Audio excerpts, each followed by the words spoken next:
ہم پڑھ رہے ہیں کنڈیشنل سینٹنسز کے متعلق. اس سے پچھلی ویڈیو میں ہم نے کنڈیشنل سینٹنسز کی ٹائپ 0, ٹائپ 1 اور ٹائپ 2 کے متعلق پڑھا تھا. اب ہم اس ویڈیو میں کنڈیشنل سینٹنسز کی باقی کی 2 ٹائپس کے متعلق پڑھیں گے.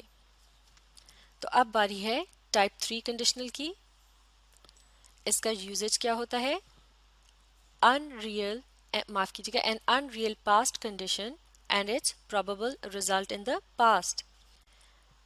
یعنی اس قسم کے جملے میں بھی unreal یا پھر ایک تصوراتی صورتحال کے متعلق بات ہوتی ہے جس کا تعلق ماضی سے ہوتا ہے. یعنی ماضی کے متعلق بات کی جا رہی ہوتی ہے کہ اگر ایسا ہوا ہوتا یا پھر ایسا ہو چکا ہوتا تو پھر اس کے نتیجے میں ویسا ہو چکا ہوتا. یعنی اس جملے کے اندر پاسٹ ٹینس میں بات کی جا رہی ہوتی ہے اور کسی ایسی صورتحال کے متعلق بات ہو رہی ہوتی ہے جو کہ ہوئی ہی نہیں ہوتی لیکن صرف اس کا تصور کیا جا رہا ہوتا ہے. تو لہٰذا اس قسم کے جملے میں if clause کے اندر یعنی جملے کا وہ حصہ جس میں لفظ if کا استعمال کیا جاتا ہے اس میں verb ٹینس کی فارم کے استعمال کے لحاظ سے اس حصے کو کہتے ہیں کہ وہ پاسٹ پرفیکٹ ٹینس میں بنایا گیا ہے. یعنی جملے کے اس حصے میں استعمال ہونے والے جو وربز ہیں وہ ہوتے ہیں ایک تو لفظ had اور پھر اس کے بعد جو ورب استعمال کیا جاتا ہے وہ اپنی پاسٹ پارٹیسپل فارم کے اندر ہوتا ہے. مثال کے طور پر لفظ rained. ریگولر وربز کی پاسٹ پارٹیسپل فارم بنانا بہت آسان ہوتا ہے. ان کے آخر میں لیٹرز ای ڈی کا اضافہ کر دیا جاتا ہے. یعنی ورب کی بیسک فارم کے آخر میں لیٹرز ای ڈی لگا دیے جاتے ہیں اور اس طرح سے بن جاتا ہے پاسٹ پارٹیسپل, جیسے کہ رین سے بنتا ہے رینڈ. اور اس سے پہلے لفظ ہیڈ کا بھی استعمال کیا جاتا ہے تو اس طرح سے یہ بن جاتا ہے پاسٹ پرفیکٹ. اس سے پہلے ہم نے پچھلی ویڈیو میں جب ٹائپ 2 کے متعلق پڑھا تھا تو اس میں سمپل پاسٹ فارم کا استعمال کیا گیا تھا. یعنی ورب کو وہاں بھی پاسٹ پارٹیسپل فارم میں استعمال کیا گیا تھا لیکن اس سے پہلے لفظ ہیڈ کا استعمال نہیں کیا گیا تھا, جبکہ پاسٹ پرفیکٹ کے مطابق لفظ had کا بھی استعمال کیا جاتا ہے. تو ایک ٹائپ 3 کنڈیشنل سینٹنس کے اندر if clause میں پاسٹ پرفیکٹ کا استعمال کیا جاتا ہے جبکہ مین clause کے اندر verb tense جو استعمال کی جاتی ہے وہ کہلائی جاتی ہے پرفیکٹ کنڈیشنل. پرفیکٹ کنڈیشنل کی یہ پہچان ہوتی ہے کہ اس کے اندر would have کے الفاظ کا استعمال کیا جاتا ہے اور اس کے بعد جو verb استعمال کیا جاتا ہے وہ اپنی پاسٹ پارٹیسپل فارم کے اندر ہوتا ہے. جیسے کہ لفظ rained یہ ہے پاسٹ پارٹیسپل فارم, تو اس طرح سے would have rained یہ بن گیا پرفیکٹ کنڈیشنل. لفظ rain جو ہے یہ ایک ریگولر ورب ہے اس لیے اس کی پرفیکٹ فارم بنانے کے لیے اس کے آخر میں ای ڈی کا اضافہ کیا گیا ہے. لیکن کچھ الفاظ اس ای ڈی والے رول کو فالو نہیں کرتے, جیسے کہ لفظ get جو ہے یہ ایک irregular ورب ہے اور اس کی پاسٹ پارٹیسپل فارم ہے gotten. تو اگر رینڈ کی جگہ gotten لگا دیا جائے تو یہ ہو جائے گا would have gotten اور اس طرح سے یہ بھی بن جائے گا پرفیکٹ کنڈیشنل. مثال کے طور پر اب اس جملے کو دیکھتے ہیں. یہ ٹائپ 3 کنڈیشنل کی اگزامپل ہے if it had rained you would have gotten wet. یعنی اگر بارش ہو چکی ہوتی تو تم بھیگ چکے ہوتے. یعنی جملے کے دونوں ہی حصوں میں ماضی کا ذکر پایا جا رہا ہے اور یہ بات محض ایک خیال ہے, یعنی یہ ایک unreal سچویشن ہے. تو اب یہاں دیکھتے ہیں کہ if clause کے اندر کون سی verb forms کا استعمال کیا گیا ہے. یہاں لفظ had اور پھر اس کے بعد ایک verb استعمال کیا گیا ہے جو کہ اپنے past participle form میں ہے. اس طرح سے یہ کیا بن جاتا ہے؟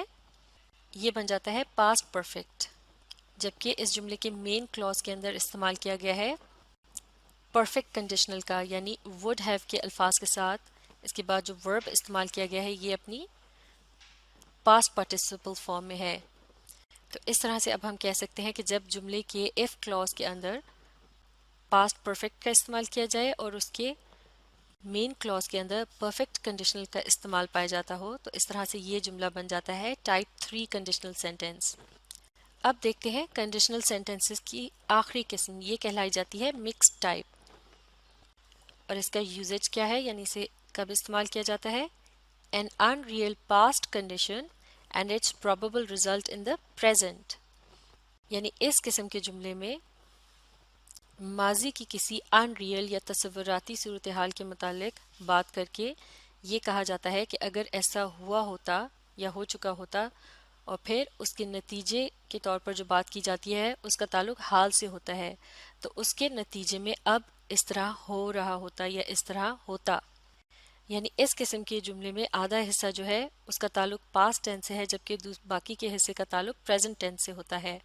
اور یہ ایک ایسی سچویشن یا صورتحال ہوتی ہے جو کہ ان ریئل ہوتی ہے، یعنی صرف اس کا خیال کیا جا رہا ہوتا ہے یا تصور کیا جا رہا ہوتا ہے کہ ایسا ہو چکا ہوتا تو پھر نتیجے میں آج ایسا ہو رہا ہوتا. تو لہٰذا اس کے اف کلاز کے اندر جو ورب ٹینس استعمال کیا جاتا ہے وہ بھی پاسٹ پرفیکٹ ہوتا ہے، جیسے کہ اس سے پہلے ہم نے ٹائپ 3 میں پڑھا تھا پاسٹ پرفیکٹ کی کیا پہچان ہوتی ہے کہ اس میں لفظ ہیڈ کا استعمال کیا جاتا ہے اور جو اس کے بعد ورب استعمال ہوتا ہے وہ اپنی پاسٹ پارٹیسپل فارم میں ہوتا ہے. اور ریگولر وربس کی پاسٹ پارٹیسپل فارم بنانا بہت آسان ہوتی ہے، اس میں بیسک فارم کے آخر میں ای ڈی کا اضافہ کیا جاتا ہے، جبکہ ارریگولر وربس کی جو پاسٹ پارٹیسپل فارمز ہوتی ہیں ان کے اسپیلنگ بالکل مختلف ہوتے ہیں اور انہیں زبانی یاد رکھ کے ہی جملوں میں استعمال کیا جا سکتا ہے. اس کے علاوہ مکس ٹائپ سینٹنس کے اندر اس کے مین کلاز میں جو ورب ٹینس استعمال کیا جاتا ہے وہ ہوتا ہے پریزنٹ کنڈیشنل. پریزنٹ کنڈیشنل کے متعلق ہم ٹائپ 2 قسم کے سینٹنسز کے بارے میں جب پڑھ رہے تھے اس سے پچھلی ویڈیو میں، تو ہم نے ڈسکس کیا تھا کہ پریزنٹ کنڈیشنل کی پہچان کیا ہوتی ہے. اس میں وڈ کا لفظ استعمال ہوتا ہے اور اس کے بعد جو ورب استعمال کیا جاتا ہے وہ اپنی بیسک فارم میں ہوتا ہے، جیسے کہ وڈ گیٹ. اور ساتھ ہی ہم نے یہ بھی ڈسکس کیا تھا کہ جن جملوں کے اندر پریزنٹ کنڈیشنل کا استعمال کیا جاتا ہے وہاں پریزنٹ کنڈیشنل کی جگہ پریزنٹ کنٹینیوس کنڈیشنل کا بھی استعمال کیا جا سکتا ہے. اور پریزنٹ کنٹینیوس کنڈیشنل کی پہچان کیا ہوتی ہے؟ اس میں وڈ بی کے الفاظ استعمال کیے جاتے ہیں اور اس کے بعد جو ورب استعمال کیا جاتا ہے وہ اپنی پریزنٹ پارٹیسپل فارم میں ہوتا ہے، یعنی اس کے آخر میں لیٹرز آئی این جی آ رہے ہوتے ہیں، جیسا کہ یہاں اگزامپل دی گئی ہے وڈ بی گیٹنگ. تو اس طرح سے مکسڈ ٹائپ کنڈیشنل سینٹنس کے اندر اف کلاز میں ہمیشہ پاسٹ پرفیکٹ ٹینس کا استعمال کیا جاتا ہے، جبکہ مین کلاز کے اندر پریزنٹ کنڈیشنل یا پھر پریزنٹ کنٹینیوس کنڈیشنل کا استعمال کیا جا سکتا ہے. جیسے کہ یہاں اس آخری جملے میں ہم اگزامپل دیکھ سکتے ہیں ایک مکس ٹائپ کنڈیشنل کی. اسے مل کر پڑھتے ہیں if it had rained harder we would get a better crop today. یعنی اگر تیز بارش ہوئی ہوتی یا ہو چکی ہوتی تو آج ہمیں بہتر فصل ملتی. تو اب یہاں آپ دیکھ سکتے ہیں کہ اس جملے میں if clause کے اندر پاسٹ پرفیکٹ کا استعمال کیا گیا ہے، یعنی لفظ had اور اس کے بعد میں آنے والا جو ورب ہے یہ اپنی پاسٹ پرفیکٹ فارم میں ہے، تو اس طرح سے یہ بن جاتا ہے پاسٹ پرفیکٹ. جبکہ اس جملے کے مین کلاز کے اندر would اور پھر لفظ get یعنی ایک ورب اپنی بیسک فارم کے اندر موجود ہے، لہٰذا یہ کیا ہے؟ یہ ہے پریزنٹ کنڈیشنل. اور جملے کے اس دوسرے حصے میں پریزنٹ کنٹینیوس کنڈیشنل کا بھی استعمال کیا جا سکتا تھا، یعنی would get کی جگہ would be getting کے الفاظ بھی استعمال کیے جا سکتے تھے اور اس طرح یہ جملہ ہو جاتا if it had rained harder we would be getting a better crop today. یعنی اگر تیز بارش ہوئی ہوتی یا ہو چکی ہوتی تو آج ہمیں بہتر فصل مل رہی ہوتی. تو اس طرح سے یہ تھے مختلف قسم کے کنڈیشنل سینٹنسز، ان کا استعمال اور ان کے کلازز کے اندر استعمال ہونے والے مختلف ورب فارمز اور ورب ٹینسز. ان تمام کے متعلق اچھی طرح سے سیکھنے کے لیے آپ اس ویڈیو کو ری پلے کیجئے اور اس کے ساتھ ساتھ پڑھنے، سمجھنے اور ان جملوں کو لکھ کر پریکٹس کرنے کی کوشش جاری رکھیے. اس ٹیبل کو اچھی طرح سے سمجھ لینے کے بعد زبانی یاد کر لینے سے آپ کو بہت فائدہ ہوگا اور آپ ہر قسم کے کنڈیشنل سینٹنس کو پہچان بھی سکیں گے. اس کے علاوہ ہر قسم کے کنڈیشنل سینٹنسز میں آپ جملہ بھی بنا سکیں گے.